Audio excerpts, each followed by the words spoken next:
আজ দেখাবো বাংলাদেশি গ্রাম্য বিবাহ।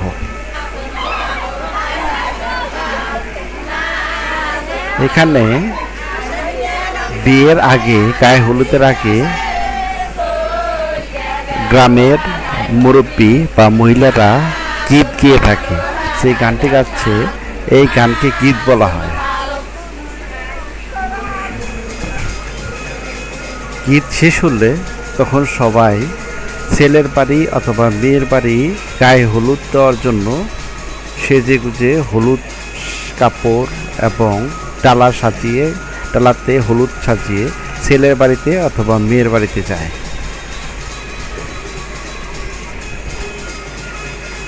আর এইসব গায়ে হলুদে যাওয়ার জন্য বুড়ো, ছোট, বড়, মাঝারি সকলে অংশগ্রহণ করে থাকে। এটা সাধারণত বিয়ের অনুষ্ঠানের আগের দিন হয়ে থাকে। এটা গ্রাম্য রীতি। গ্রামের রাস্তা কাঁচা থাকাতে অথবা অতি কাছেই থাকাতে এগুলো গাড়ির প্রয়োজন হয় না, তাই ছোট টমটম অথবা লেগুনা বা বেবি সিএনজি এগুলোতেই তারা যাতায়াত করে থাকে ছেলের বাড়ি অথবা মেয়ের বাড়ি। আর এগুলো সাধারণত সন্ধ্যার দিকেই হয়ে থাকে।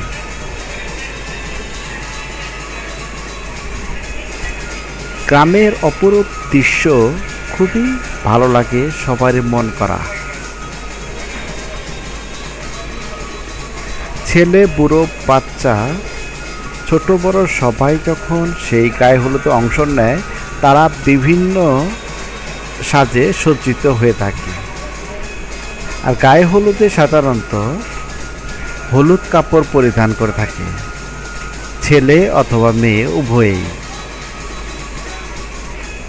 গায়ে হলুদের অনুষ্ঠানে সাধারণত কনে অথবা বর এক জায়গা থেকে আরেক জায়গায় যায় না। এগুলো সাধারণত আত্মীয়স্বজন, কাজিন, চাচাতো ভাই, ফুফাতো ভাই, খালাতো ভাই এরাই সাধারণত গিয়ে থাকে। যখন ছেলে অথবা মেয়ের বাড়িতে এসে গাড়ি থেকে নামে, তখন তারা সিরিয়াল একজনের পিছনে আরেকজন দাঁড়িয়ে লাইন অনুযায়ী ভিতরে প্রবেশ করা হয়।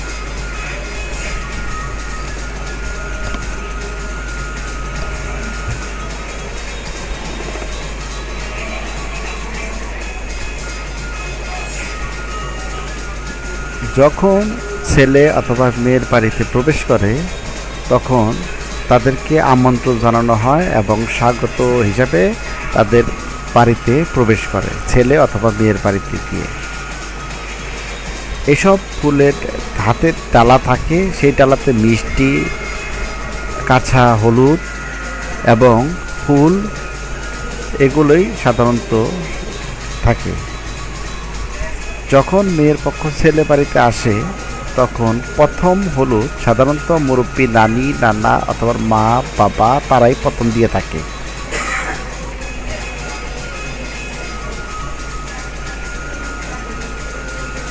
গায়ে হলুদ সম্পন্ন হওয়ার পর পরের দিন বিয়ের অনুষ্ঠান হয়ে থাকে। সেই বিয়ের জন্য সবাই আয়োজন করে থাকে এবং গায়ে হলুদের পর্ব শেষ হলে যে যার যার বাড়িতে গিয়ে পরের দিন বিয়ের জন্য বন্দোবস্ত করে থাকে।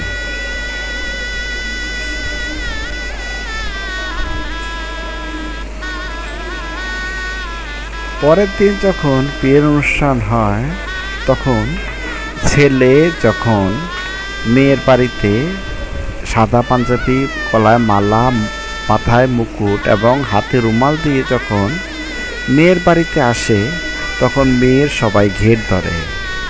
এই ঘের ধরার রীতি বহুকাল থেকে চলে আসছে এই রীতি। আর এই বিয়ের ঘের ধরার জন্য সাধারণত মেয়ের ভাই, বোন, চাচাতো ভাই, খালাতো ভাই, যত কাজিন আছে এলাকার ভাই বোন সবাই এগুলো ঘেটে অংশগ্রহণ করে থাকে। আর কিছু কিছু নানা, নানি অথবা দুলাভাইও এই ঘেটে শরিক হয়ে থাকে। তারা সাধারণত ঘেটে লাল একটি ফিতা বেঁধে গেটের মধ্যে টেবিলের উপরে শরবত, দুধ, ফল, মিষ্টি রাখা হয়। যখন ছেলের লোকজন এসে পড়ে তখন তাদেরকে এই গেটে ছোট ছোট বাচ্চাদের বা কাজিনদের একটি টাকার ডিমান্ড থাকে। এই টাকার ডিমান্ড পরিশোধ করেই সাধারণত ভিতরে প্রবেশ করানো হয়। যখন ছেলে তাদের বা বরযাত্রী যখন আসে তাদের গাড়ি সুন্দরভাবে ফুল দিয়ে সাজানো হয়। আর যখন গাড়ি দিয়ে বরযাত্রী আসে তখন এই বরকে সাধারণত নানা নানি দাদা দাদি তাদের সেই বরযাত্রীকে বা জামাইকে গাড়ি থেকে নামানো হয় দুধ অথবা শরবত খাওয়ার মাধ্যমে, এবং সোনার আংটি এবং চেন গলায় দিয়ে নামানো হয় এই বিয়ের অনুষ্ঠান গাড়ি থেকে। নানা নানির গলায় চেন পরিয়ে গেট পর্যন্ত নিয়ে তাদের দায়িত্ব সাধারণত শেষ করে থাকে, ছেড়ে দেওয়া হয় গেট কর্তৃপক্ষের কাছে। গেট কর্তৃপক্ষ আবার ফুলের মাধ্যমে বরণ করানো হয় বরযাত্রী সকল যাত্রীকে। এই বরযাত্রীর টিম সাধারণত জামাই হয়ে থাকে অথবা দুলাভাই তার শরীক হয়ে থাকে।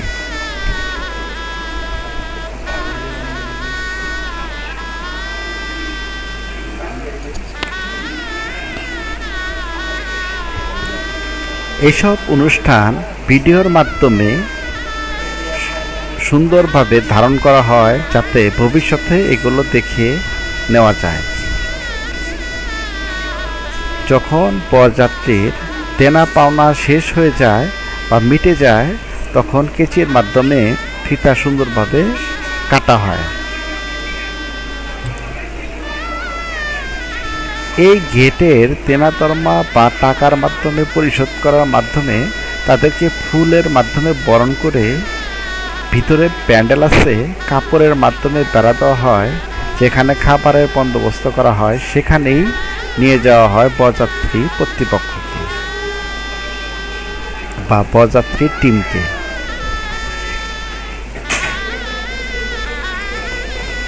আর এই ঘেটে যখন বরযাত্রীর সাথে দেনা পাওনা হয় তখন অনেক হাসি খুশি বা অনেক আনন্দ করে থাকে গ্রামের ছোট ছোট ভাই বোনেরা।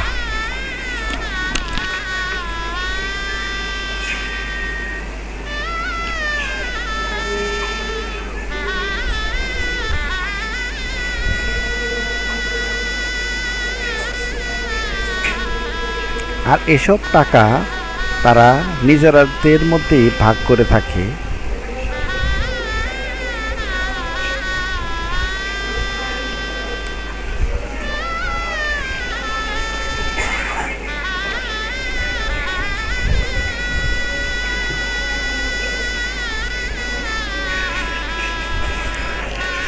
শালা শালি দুলাভাইয়ের কাছে যখন টাকার অ্যামাউন্ট দাবি করে তখন পিছন থেকে সেই দুলাভাই বা জামাইয়ের বা বরের দুলাভাই অথবা বন্ধুবান্ধবরাই এগুলো দর কষাকষি করে থাকে।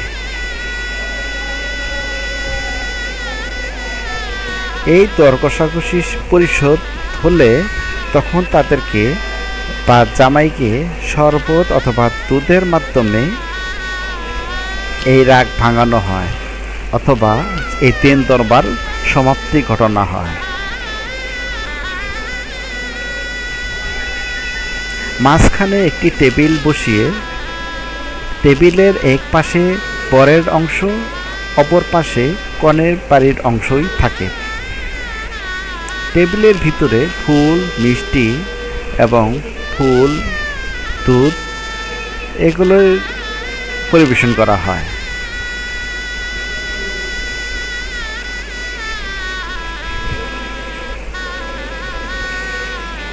যখন দেন দরবার কষাকষি হয়, টাকার বিনিময়ে হয় না, কথা কাটাকাটি হয়, তখন সাধারণত নানা নানি দাদা দাদি বা মুরব্বীরা এসে বলে ছেড়ে দে ছেড়ে দে, কিন্তু তাদেরও অংশ যে আমি বলবো ছেড়ে দিয়ে, কিন্তু তোরা ছাড়বি না।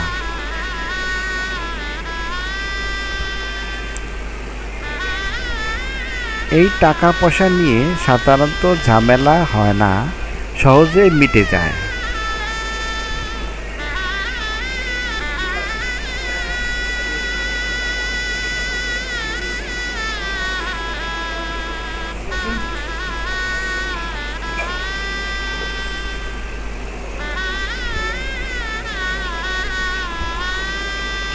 যখন বরকে ভিতরে প্রবেশ করানো হয়, তার পিছে বরযাত্রী সকল আত্মীয় স্বজন তার পিছে পিছে প্যান্ডেলের ভিতরে প্রবেশ করে একে একে।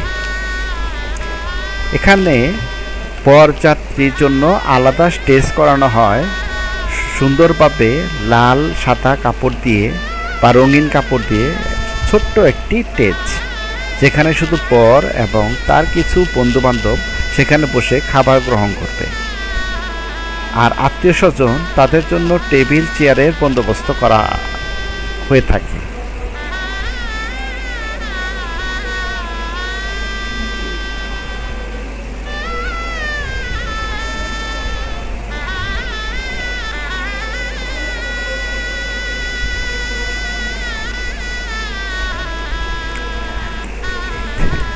এখানে খাবারের জন্য যখন সবাই বসে, একসাথে সবাই বসা যায় না, তাই ধাপে ধাপে খাবারের আয়োজন করে থাকে। প্রথম বৈঠক বসার পরে বাকিগুলো বাহিরে চেয়ারে বসে থাকে এবং প্রথম বৈঠক শেষ হলে বাহিরেরগুলো ভিতরে এসে দ্বিতীয় বৈঠক শুরু করে। এখানে জামাইয়ের জন্য আলাদা খাবারের ব্যবস্থা করে থাকে, যেটা বড় একটা পাত্রের মাধ্যমে পোলাও, মুরগি, রোস্ট, মাছ এবং অনেক নানান জাতীয় খাবারের মাধ্যমে এই পাত্রটা সাজানো হয় শুধু জামাই বা বরপক্ষের জন্য। আর এগুলো তাদের শালিকে বা মেয়ের বোনেরাই করে থাকে। বরের সামনে এগুলো সুন্দরভাবে উপস্থাপন করা হয়। পাহাড়ি রকমের খাবার।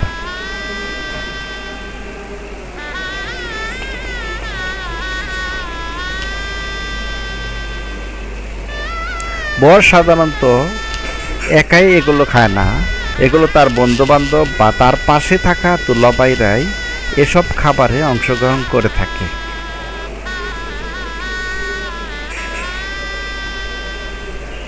গ্রাম্য বিবাহেতে সাধারণত এসব খাবার অংশগ্রহণ করার পরে দুলাভাইকে হাত ধুয়ে দেয় কনের ছোট বোনেরা, আর এসব হাত ধোয়ার মাধ্যমে একটি অ্যামাউন্টও দাবি করে থাকে।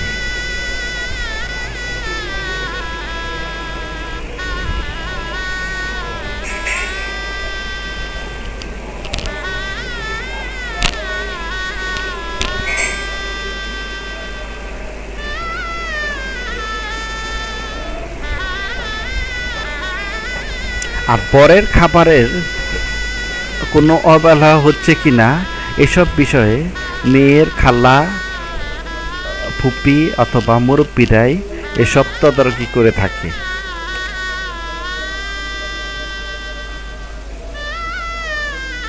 যেন বরকে খাবারের অযত্ন না করা হয়।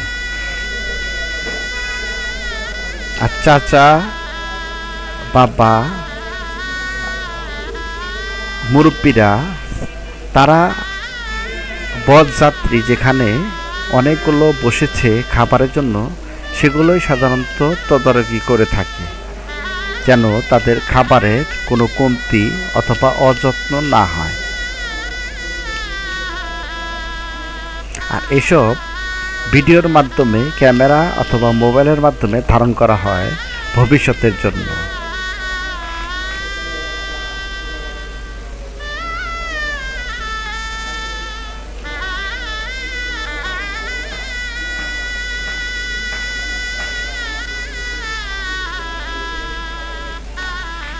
আর বর যখন খাবারের স্টেজে বসে তখন লজ্জা লজ্জা ভাব। আর এসব লজ্জা সাধারণত নানি দাদি তারাই লজ্জা ভেঙে থাকে।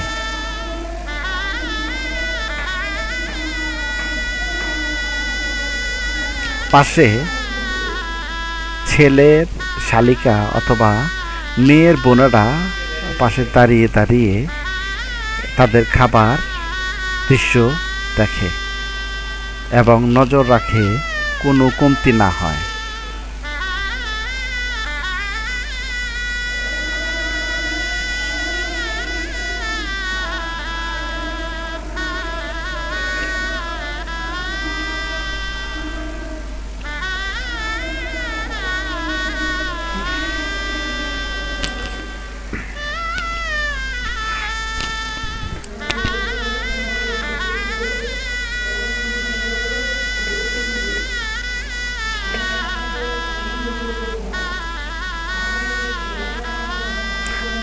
বরযাত্রী যখন টেবিলে বসে খায় তারা তৃপ্তির সহিত খেয়ে থাকে,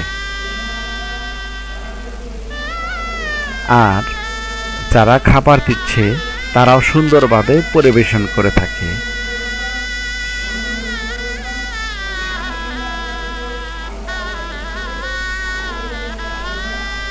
আর এসব তদারকি সাধারণত চাচা খালো মুরব্বীরাই করে থাকে, যেন যত্নের কোনো কমতি না থাকে।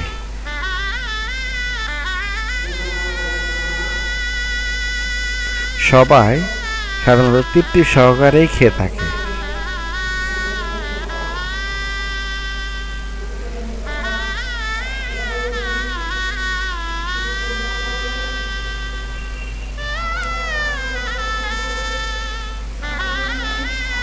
খাবার ধাপে ধাপে খাওয়ানো হয় সাধারণত 3টি স্টেপের মাধ্যমে। প্রথম স্টেপ খাওয়া শেষ হয়ে গেলে দ্বিতীয় স্টেপ শুরু করে, দ্বিতীয় স্টেপ শেষ হয়ে গেলে তৃতীয় স্টেপ শুরু করে। যখন বরযাত্রীর সকলের খাবার শেষ হয়ে যায় তখন কনে পক্ষের লোকজন খাবারের জন্য বসে পড়ে এবং কনে পক্ষের সকলেই সেই খাবারে অংশগ্রহণ করে বরযাত্রী খাবার শেষ হয়ে গেলে। আর এসব গ্রাম্য রীতি যুগের পর যুগ ধরে চলে আসতেছে। যেদিন বরযাত্রী কনের বাড়িতে আসে, বিয়ের অনুষ্ঠান সম্পন্ন হওয়ার পর কনেকে নিয়ে পরের বাসায় চলে যায়। যেই গাড়ি ফুলের মাধ্যমে সাজিয়ে আনা হয়েছে সেই গাড়ির মাধ্যমে বর এবং কনে পরের বাড়িতে গিয়ে থাকে।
আর এসব খাবার সবার খাবার সম্পন্ন হওয়ার পর বিয়ের মূল কাজ শুরু হয়ে থাকে।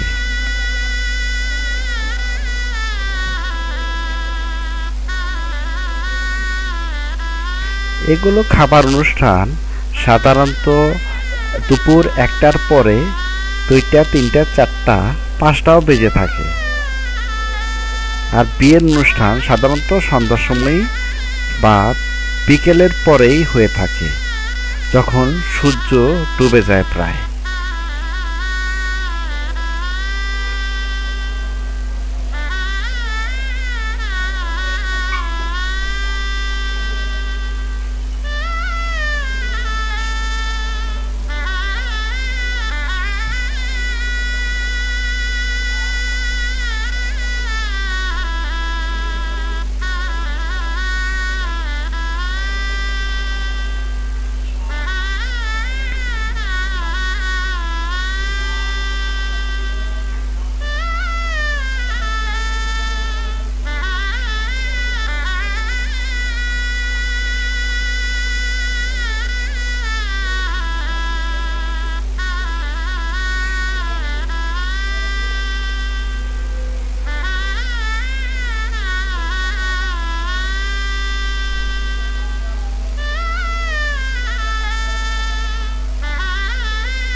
এদিকে যখন খাবার সম্পূর্ণ শেষ হয়ে যায়, তখন কনেকে একটি ছোট কক্ষে সুন্দরভাবে সাজানো হয়।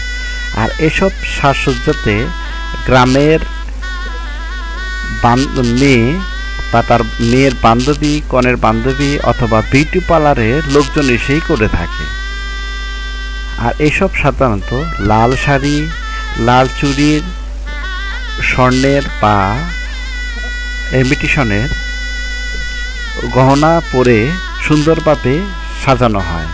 আর বাহিরে খাওয়া দাওয়া সম্পন্ন হওয়ার পর বরপক্ষ এবং কনে পক্ষে একটি ওই বরের স্টেজের কাছে সবাই অংশগ্রহণ করে, কাজী তার রেজিস্টার খাতা নিয়ে। যখন ছেলেকে কাজী যখন বলে যে অমুকের মেয়ের সাথে তার বিয়ে সম্পন্ন, তখন সে কবুল এবং সেই কাজীর রেজিস্টারেতে স্বাক্ষর করে থাকে। এবং স্বাক্ষর করা শেষ হলে বরপক্ষের কয়েকজন এবং কনের পক্ষের কয়েকজন কাজীর সাথে সেই কনের ছোট কক্ষে প্রবেশ করে এবং কনের মাধ্যমে সেই রেজিস্টারে কবুল এবং স্বাক্ষর নিয়ে থাকে। এভাবে বিয়ে সম্পন্ন হয়ে থাকে। যখন বিয়ে সম্পন্ন হয় তখন বাহিরে অনেক আলোকসজ্জা হয়ে থাকে, কারণ দিনের আলো চলে যায়, রাতের আধার নেমে আসে। সে আলোতে ঝিকিবিকি করে লাইট জ্বলে থাকে।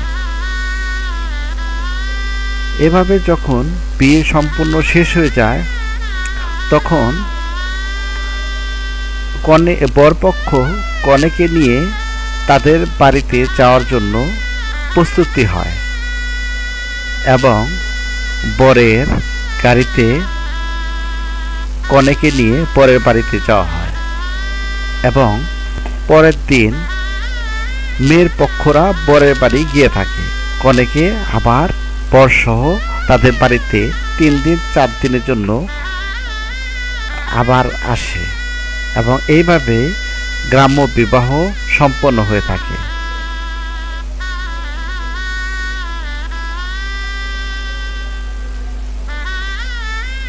যখন কনেকে বরের সাথে তুলে দেওয়া হয় তখন একটি লাগেজে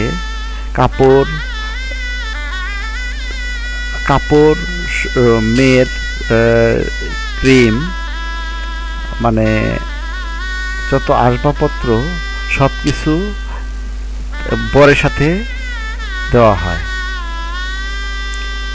কনে যখন বরের সাথে তার বরের বাড়িতে যায় তখন সাধারণত কনের ছোট বোন, নানা নানি, দাদা দাদি যে কোনো 4-5 জন কনের সাথে যেয়ে থাকে।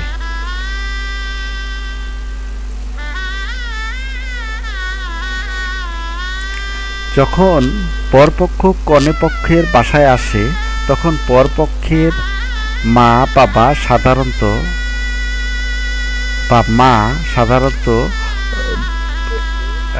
বরের বাড়িতেই থাকে এবং অধিক আগ্রহে বসে থাকে কখন তার ছেলের বউ আসবে।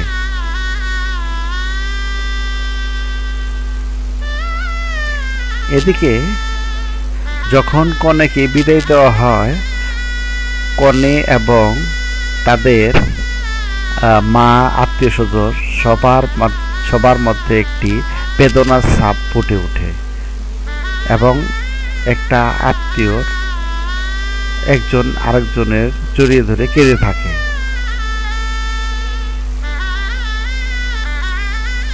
মুসলমানদের সাধারণত মেয়েদের ক্ষেত্রে যখন বাবা বাড়ি থেকে বিদায় দেওয়া হয়, স্বামীর বাড়ি থেকে লাশ হয়ে ফিরে,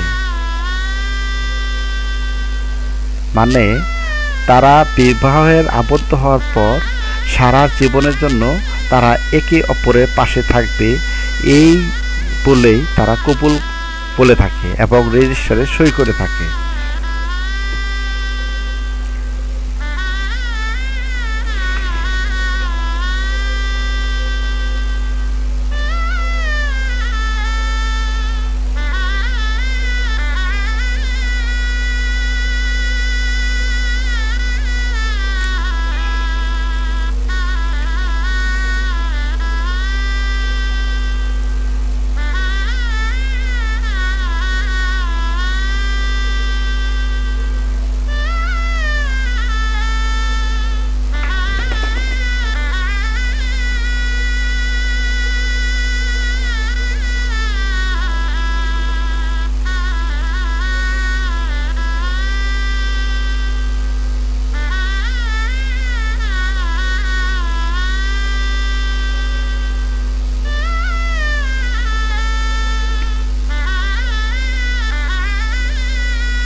যখন ছেলে এবং মেয়ের পক্ষে দেন দরবার শেষ হয়ে যায়, মানে কাবিরনামা শেষ হয়ে যায়, এই কাবিরনামা নিয়েও মাঝে মাঝে দর কষাকষি হয়। এগুলো সকল কিছু সম্পন্ন হওয়ার পর তারা দুই পক্ষেই মহান আল্লাহ তাআলার কাছে শুকরিয়া এবং মোনাজাতের মাধ্যমে দোয়া করানো হয় যেন তারা সারা জীবন সুখে থাকে এবং একে অপরের পাশে থাকে।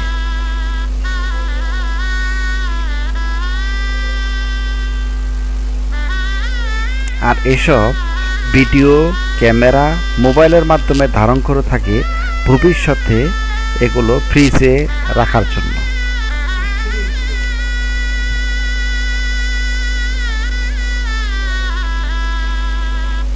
আর এই দোয়া মাধ্যমেই বিয়ের অনুষ্ঠান সাধারণত সমাপ্তি হয়ে থাকে এবং বর এবং কনেকে উভয়কেই বিদায় দেওয়া হয় মোনাজাতের পরে।